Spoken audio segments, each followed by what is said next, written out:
Paolo Avellino iniintriga na ginagamit niya si Kim Chu. Tila hindi nagustuhan ng aktor sa mga balitang lumalabas na ginagamit niya umano ang aktres na si Kim Chu. Ayon dito, sana ay tigilan na ng mga naninira sa kanya ang mga ganitong isyo dahil wala umano itong katotohanan. Wala daw siyang balak gamitin si Kim o kung sino man para maging maingay ang pangalan. At bilang partner, hindi ka-love team ay ayaw niyang masaktan ang aktres. Maaalalang, nag-trending ang hashtag #ProtectKimAtAllCost.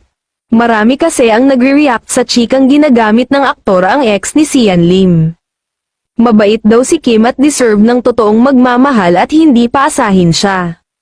Sa kasikatan ng Kim Pao o Kim at Paolo sa ngayon, may ilang netizens kasi na naniniwala na mas nakikinabang si Paolo Avellino sa maraming bagay.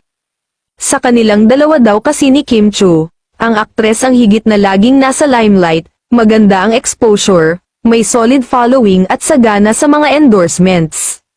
Sa panig ni Paolo, sa ingay ng kanilang tambalan after ng kanilang successful TV series at possible movie team-up in the future ay si Paolo itong higit na nasa victory side, ayon nga sa advertising world.